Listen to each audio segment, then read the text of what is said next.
The wind howled across the frozen valley. Snow blew in every direction, sharp like knives. The sky was gray, and the air so cold that even breathing hurt. In the middle of this white storm, a purple-skinned alien woman stumbled through the snow. Her arms were wrapped tightly around a small child, her daughter. The child was not moving much now. Her eyes were half closed, her lips pale. Frost had gathered in her light hair. She had stopped crying an hour ago. Now, her little chest moved slowly, weakly. The mother dropped to her knees, her legs shaking. Her own body was covered in snow, skin turning darker from the cold. Her long silver hair whipped in the wind. She tried to shield the child with her arms. Her lips trembled as she began to hum a soft, broken tune. It was a lullaby from her homeworld. A song she used to sing during warm nights under blue moons when life was still kind. Now she sang it in the snow, with tears freezing on her face. They had been walking for days. Every door she had knocked on had been slammed shut. Go away. They had shouted, "You're exiled. Your kind brought this storm." No one offered food, no one offered fire. No one offered mercy. The child whimpered softly. The mother pulled her closer. She whispered, her voice raw and weak. "Just sleep, my little flame. Just sleep. Mommy is here." She looked around. Only snow. No lights, no shelter. Just white silence. She was tired, so tired. She knew this was the end. Her body leaned forward.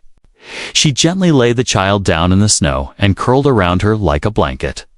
Maybe, if she could give the last of her warmth, her daughter would live just a little longer. She kissed the child's icy forehead. "I love you," she said. In her own tongue, the wind screamed louder, almost as if it wanted to silence her forever. She closed her eyes and then crunch. A sound, a footstep. Her eyes snapped open. She wasn't sure if it was real. Maybe it was the wind playing tricks. Maybe it was the last dream before death. But then, another step. She turned her head weakly. Through the curtain of snow, a dark shape appeared. Tall, walking slowly. A figure in a heavy coat. A human. Her eyes widened. Her instincts screamed at her to protect the child. Humans were dangerous. Her people had always said that, but this one was. Stopping, he looked at her, then at the child. Then he dropped to one knee in the snow. "Hey," he said softly, his voice muffled under his. "Scarf, are you okay? Is she breathing?" The mother didn't answer. She didn't trust him. The man removed one glove and gently touched the child's neck. His eyes changed. "She's freezing," he said, more to himself. "She needs heat now." Without asking, he began removing his thick coat. He wrapped it around the child and picked her up. Then he looked at the alien woman. "Can you walk?" She blinked. Her lips tried to move. Finally, she nodded weakly. "Good," he said. "There's a cabin, just 20 minutes. But we need to hurry." He started walking, the child in his arms. The mother hesitated. Was it a trap? Was he taking her daughter? But then, the child made a small sound in his arms. A tiny breath. The mother forced her body to move. She got to her feet and stumbled after him, step by step. The wind pushed against her. Her legs hurt. Her hands were numb, but she followed, because something deep in her heart said this human might be different. And maybe, just maybe, it wasn't the end after all. The human walked fast through the snow, holding the child carefully in his arms. His thick coat now wrapped around the little girl, and his arms were bare to the cold. But he didn't stop, not even once. Behind him, the alien mother stumbled, nearly falling with each step. Her body was weak, her vision blurry, but her legs moved because her daughter was alive and the human had her. Snow swirled all around them. It was hard to see more than a few feet ahead, but the man knew the way. He didn't talk much. He only turned once to say, "Almost there." "Don't give up." The mother didn't answer. She wasn't sure how to speak his language properly. And even if she could, she didn't know if she should trust him. Her people had told many stories about humans. They were selfish, violent, cold-hearted. They destroyed what they touched. So why was this one carrying her child? Why had he taken off his coat to save her? Finally, a dark shape appeared through the thick, white fog, a small shelter built from stone and scrap metal. The human kicked the frozen door open with his boot and rushed inside. "Come in," he called to her. She stepped inside the tiny cabin. The air inside was only slightly warmer, but it felt like paradise after the storm. He gently placed the child on a pile of blankets, then ran to a corner where firewood sat dry in a metal box. In moments, he had a small fire going. The mother sat down beside her daughter, hands shaking as she touched the little one's face. It was still cold, but the color had returned just slightly. "She needs warmth," slowly, the human said. Kneeling across from her, not too fast, or it could shock her system. He handed her a flask of warm water. "Here, for her." She hesitated, but took it with both hands. Carefully, she brought it to the child's lips. The girl stirred a little, her eyelids twitching. "She's alive," the mother whispered, in her language. The human didn't understand the words, but he understood the look in her eyes. He sat back against the wall, rubbing his own frozen hands together. "You both nearly froze out there," he muttered. "You're lucky I found you." She looked at him. She had questions but didn't know how to ask. After a long silence, the man pointed to himself. "Elias," he said slowly. He tapped his chest again. "My name is Elias." The mother blinked. She repeated, softly, "Elias." Then she placed a trembling hand on her chest. "Sira?" He smiled gently. "Nice to meet you, Sira." They sat in silence as the fire crackled. Elias reached into a pack and pulled out a small metal container. Tea, opened it, revealing something. Warm and soft, some kind of human food. He tore it in half and offered one piece to Sira. She stared at it. It smelled strange, but good. Slowly, she took it and bit into it. It was soft, warm, and for the first time in days, she felt strength return. "You and the girl," Elias asked after a moment, "are you refugees?" She frowned. He tried again. "Running from danger." Sira nodded slowly. "Figures," Elias muttered. "Storm like this isn't natural. Something's chasing it." She watched him closely. The firelight danced on his face. He looked tired, worn out, but kind. Not like the humans she had heard about. After a long silence, she finally spoke in broken words. Many doors closed. No help. He looked at her sadly. "Yeah, that sounds about right." Then, more softly, "But you found the right door this time." Her eyes grew wet. She lowered her head, holding her daughter close again. The child let out a small breath, and Sira's heart leaped. "She lives." She whispered again, as if saying it made it more true. Elias stood. "I'll keep the fire going. You just rest. Both of you." She didn't speak, but her eyes held something close to gratitude as the wind howled outside the walls. Something warm began to grow inside that tiny shelter. Not just the fire, but trust. The small cabin was quiet, except for the soft crackle of firewood burning in the corner. Outside, the blizzard still raged, but inside, a small flame brought life back to the freezing room. Elias sat close to the fire, his arms crossed, watching. The sleeping alien child wrapped in his coat. Sira sat beside her daughter, not moving, barely blinking. Her arms were still around the girl's small body, as if she feared letting go would make her disappear. The girl's color had returned. Slightly, but her breathing was still shallow. Each rise and fall of her chest felt like a miracle.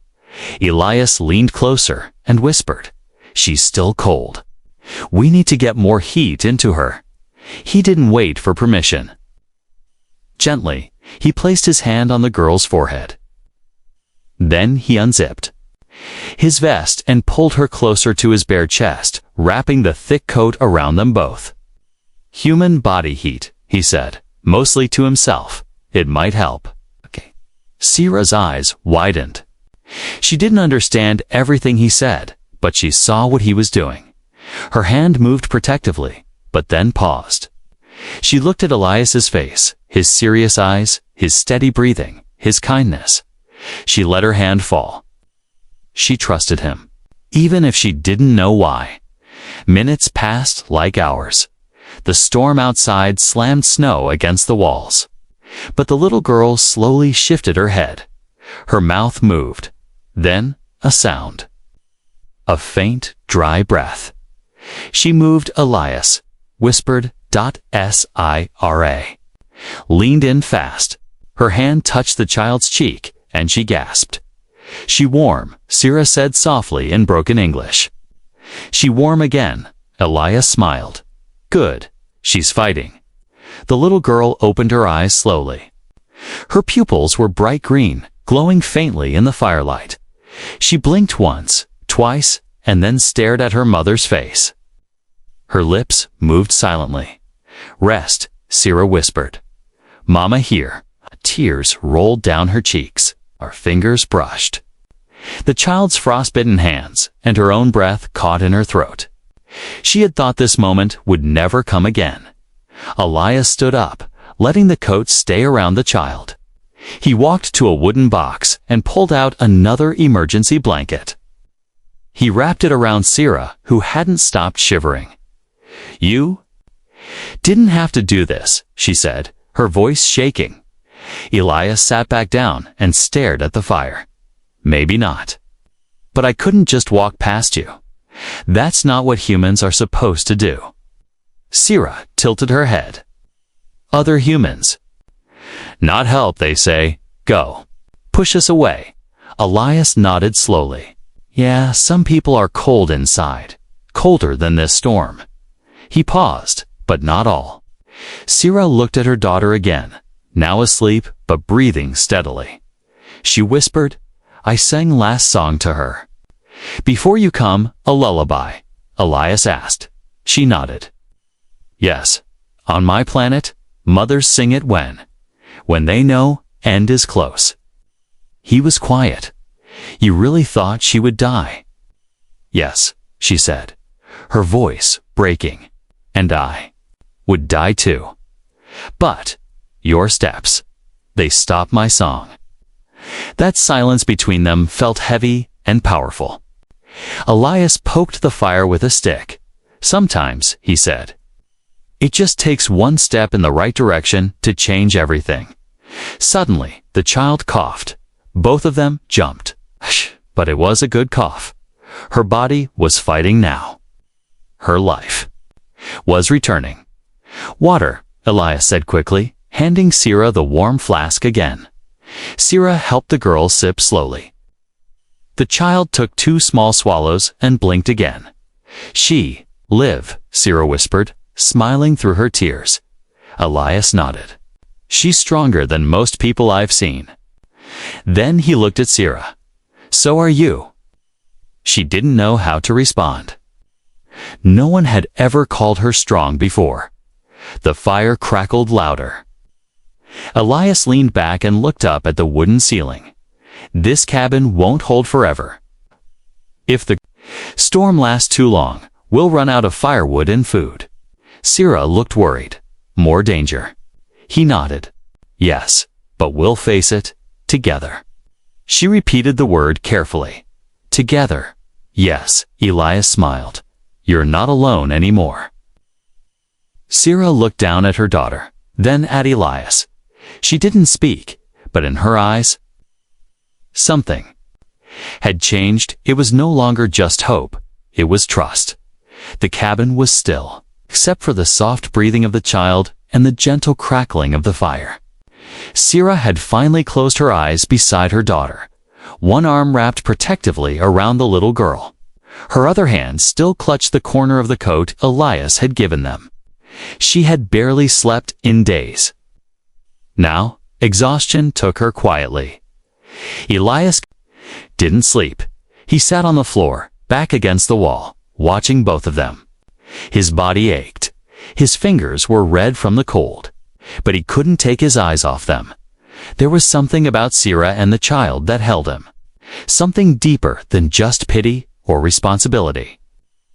He didn't know their story completely, but he didn't need to. He could see it written in their silence, in the child's hollow cheeks, in the fear that still lingered behind Sarah's tired eyes. He reached into his pack and pulled out a small metal disc.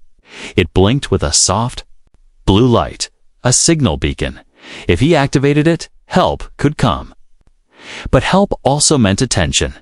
Soldiers, questions, maybe even danger for them. He hesitated, then tucked it back inside. Not yet. Instead, he threw another log onto the fire. The sound made Sierra stir.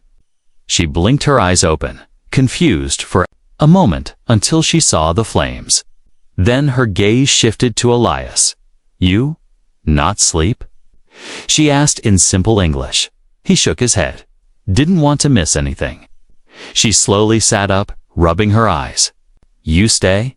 All night?" "Yes," Elias replied. "Storm hasn't stopped. We're still trapped in."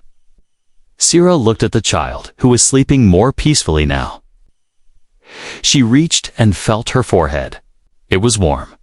A smile touched her lips, small, but real. Elias watched her. "You care for her like—" He paused, then continued, "like she's your whole world." Sierra nodded. "She is." He glanced toward the door. "Do you want to tell me? Who was chasing you?" Sierra looked down. Her smile vanished. Silence stretched between them. Then, in a low voice, she said, "My tribe. No, accept us. They say we weak, child born sick. No strong power, no future." Elias frowned.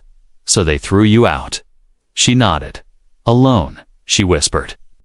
"In cold, no food, no fire, only snow." Anger built quietly in Elisa's chest. "They left a child to die. More than once," she said.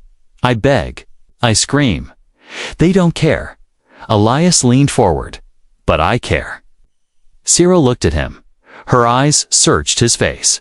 "Why?" she asked. "Why human help, alien, not? Your people, not your fight." He shrugged. "You didn't need to be my people. You just needed help," he added softly. "And I know what it's like to be left behind." That silence returned, heavy but not uncomfortable this time.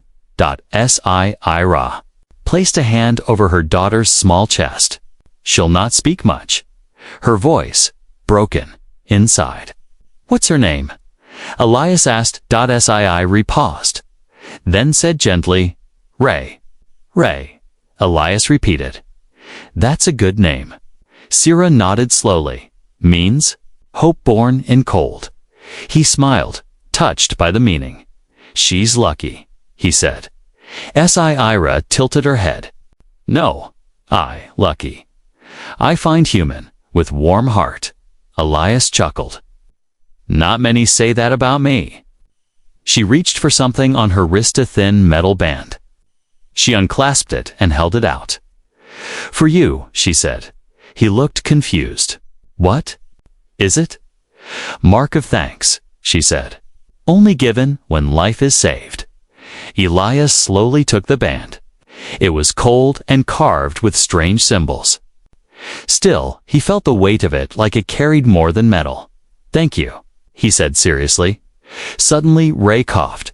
Both of them leaned in, but it wasn't a painful sound.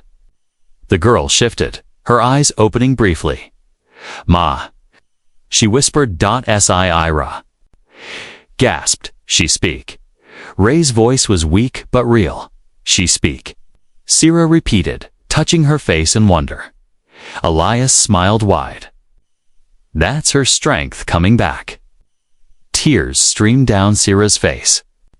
She kissed her daughter's head again and again. Outside, the storm still howled, but inside, something stronger had taken roots, something fire couldn't give, and cold couldn't kill.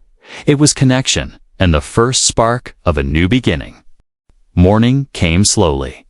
The storm had not ended, but the wind had softened, and light filtered through the cracks in the wooden walls of the old cabin. Snow still piled outside like a wall, but inside, warmth had returned, not just from the fire, but from something deeper. Re lay between her mother and the human, wrapped in thick blankets and Elias's coat. Her tiny fingers now moved without stiffness, and her pale cheeks had gained some color. Though still weak, her breathing was calm. Ira opened her eyes first. She stretched her arms slowly, then sat up, looking at her daughter, then at the human, who had risked everything to save them. Elias was sitting with his back to the fire, rubbing his shoulders, trying to bring warmth back into his skin. You not sleep again? Sierra said quietly. I slept a little, Elias replied, smiling. Didn't want to miss her first smile. Sierra looked down at Ray, who stirred, as if she heard them. Her small eyes opened halfway. She blinked a few times, and then, slowly, her lips moved. Lee, as. Both adults froze. Elias leaned closer. Did she just... Sierra gasped and touched her daughter's face. You. Say name. You say name. Ray blinked again. A tiny smile touched her lips. Elias. It wasn't perfect. Her voice cracked, but it was real. It was full of life. Ray's face broke into joy and tears all at once. She never speak full name before, she whispered, her voice shaking. She'll never call anyone. Elias placed a hand over his heart. Well, I guess that means I'm family now. Sierra looked at him with soft eyes. She'd choose you.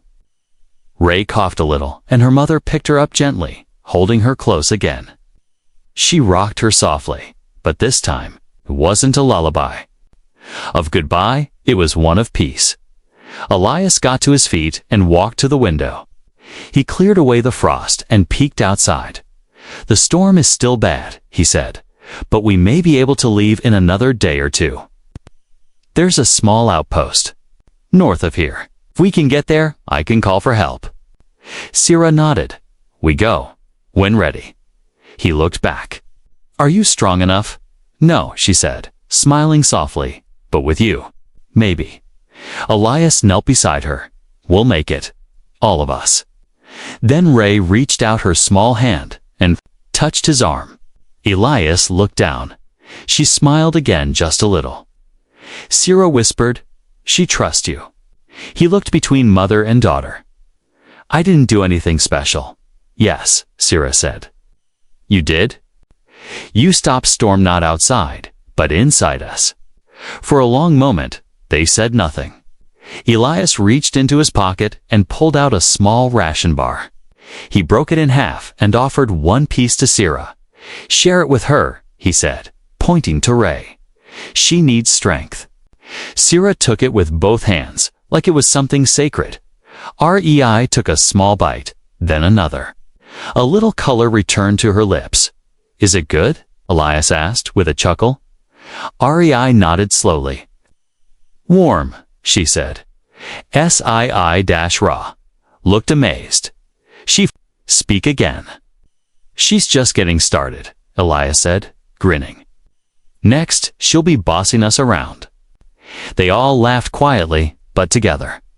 The fire burned on, steady and alive.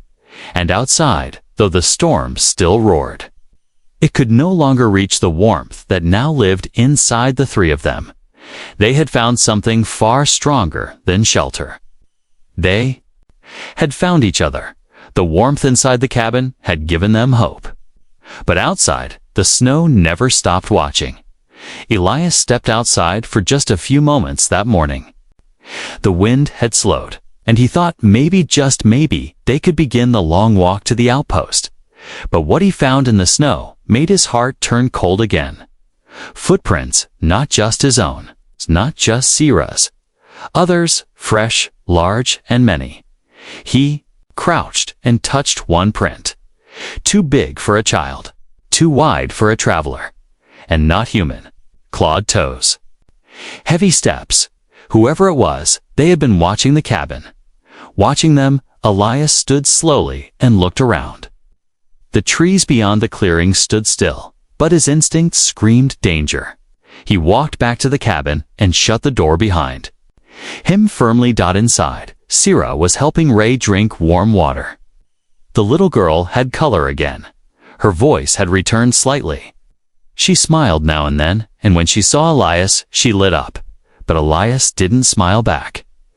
"We're not alone," he said quietly. Sai's eyes narrowed. "What you see?" "Tracks," Elias replied.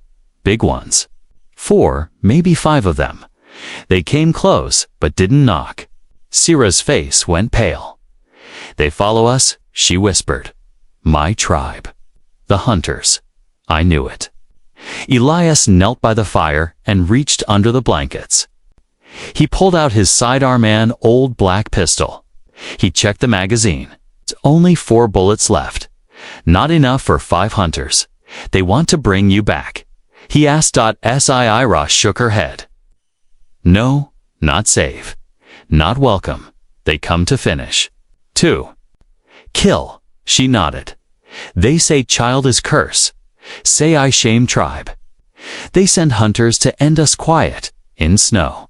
No one asks questions when snow hides body." Elias stood and locked the cabin door. "They won't get that chance." Sierra looked at him. "You fight them." "Of course," he said, loading the weapon. "You think I came this far just to let you both die now?" Ray coughed softly. She looked scared. Her tiny fingers grabbed her mother's sleeve. Sierra leaned down. "No fear, little one. We're not alone anymore." The hours passed slowly. Elias kept his eyes at the window. The wind had cleared, but the snow was still high. Escape would be difficult, especially with a child. As the sun began to set, shadows moved beyond the trees. Shapes. 1, 2, 4, they were here. Sierra pulled Ray behind a wall of crates and covered her with blankets. She kissed her forehead. "Stay quiet. Stay hidden." Elias took position behind the door, pistol in hand. "If they knock, I answer." Sierra grabbed a long piece of broken metal from the fireplace. It wasn't a weapon, but it would hurt if swung right. Then a knock. 3 slow, heavy bangs. Elias held his breath. Then a voice outside. "Roof." Then a voice outside. "Roof." "Ruby kiss." Only Ruby kiss has the luxury, kiss has the luxurious texture. That only save my S. And Ruv may see it with Ruv slow cicalis. Ruv slow, super, low, and in Sierra's alien tongue. She translated, "They say, hand over the useless child, and I may be allowed to live." Elias's jaw tightened. Sure. Not handing anyone over. Sierra's eyes were wet, but fierce. Never another bang. Then silence. Elias opened the small viewing slit in the door and fired. The shot missed, but the sound was loud. A warning. The hunters outside shouted. One returned fire. Some alien weapons sizzled into the cabin wall, just inches from Elias's shoulder. The battle had started. "Stay low." Elias shouted. Sierra held her daughter tight as the walls shook with blasts. The hunters were trying to break in. Elias fired again, this time hitting one. A scream echoed in the snow. But there were more then. The door cracked. One hunter burst inside, a massive alien male, armed with a blade. But he didn't expect Sierra. With a loud cry, she struck him across the face with a metal rod. He fell. Backwards, stunned, Elias shot him once in the leg down. But not dead. More footsteps outside. "We can't stay," Elias said. "They'll burn the cabin down next." He ran to Ray and lifted her into his arms. Sierra followed close, grabbing food and the last blanket. Elias kicked open the back wall of the cabinet, was weak and old. They slipped out the back into the snowy trees. "We head north," he said. Fast. Behind them, smoke rose. The cabin, their warm little world, was on fire. But they didn't stop, because now they were a family, and this family was not going to die in the snow. Snowflakes danced around them as Elias, Sierra, and little Ray moved through the forest. The trees stood tall and silent, hiding them like guardians. Behind them, the fire still burned the cabin. Their only shelter was now gone. But they didn't look back. They didn't have time. Sierra's feet stumbled in the deep snow. But she kept moving. Her legs were weak, but her heart was full of fire now. She wasn't just running. She was protecting her child. And she wasn't alone anymore. Elias led the way, Ray wrapped tightly against his chest. Her small arms clung to him, her face buried in the warm fabric of his coat. Her breathing was soft but steady. "How far?" Sierra asked, breathless. 3 kilometers, Elias replied. "Old human outpost. It's abandoned, but it has a long-range radio. Hunters follow. Maybe. But they're slow now. One of them's injured. We hit them hard enough to scare them." Sierra nodded. "But they don't forget. My people. They chase until no breath left." Elias looked over his shoulder. "Then we don't stop until she's safe." They moved quietly for hours. The wind biting at their faces, the trees groaning in the cold. Wow. At one point, Sierra slipped and fell, but Elias helped her up without a word. She gave him a weak smile. He nodded back. No words were needed. Finally, just as the last light of day faded, the outpost appeared half buried in snow. Hidden under years of ice and silence, Elias climbed through a broken hatch and pulled them. Inside, it was cold, dark, and empty. But it was shelter. And it was safe for now. He lit a small emergency lamp and quickly searched for supplies. Sierra sat with Ray, who was now sleeping again. Her body curled up like a kitten under the thick coat. Elias returned, holding a power pack and a dusty comms device. "If this still works," he said, "I can send a signal." Sierra watched him press buttons, turn knobs. Lights blinked. Static filled the air. Then dash a beep. "It's working," Elias breathed. "I'm sending a distress call. One of the old human patrol ships might hear us." Sierra looked down at her daughter. "They come fast." "I hope so," he said. Silence settled between them. Then Sierra spoke, her voice soft and serious. "You save us," she said. "Not just body. You save heart, soul." Elias turned to face her. "I just did what anyone should have done." She shook her head. "No. Others saw me beg, saw a child cry. They turn away." Elias looked down. "I've been turned away too. Before. Left behind. I know how that feels." Sierra moved closer to him. "You give jacket," she said. "Give food. Give arms. You even give your name." He smiled faintly. "That's what people do when they care." She placed her hand gently on his. "You are not just human," she said. "You are ours." Elias looked into her eyes. For a moment, the world faded. The cold, the hunters, the pain. All that remained was warmth. "I'm not going anywhere," he whispered. Suddenly, Ray stirred. She sat up slowly, blinking at the light. "Ma," she whispered. "Cold gone." Sierra smiled and hugged her. "Yes, little one." Cold is gone. Ray looked at Elias, her eyes shining. You stay? She asked. He leaned down. Yes, Ray, I stay. The little girl smiled. Good. They huddled together in the corner of the outpost, the lamp flickering beside them. Elias wrapped his arms around both of them. The cold still pressed against the walls outside, but inside was a new warmth. Not from fire, from family. Hours later, a low hum filled the air. Elias jumped up and rushed to the door. Lights blinked. In the snow, a patrol ship. They found us. He shouted. He turned to Sierra. We're going home. She stood, holding Ray in her arms. But where is home now? She asked. Elias smiled. With me, he said, wherever that is. Yours too.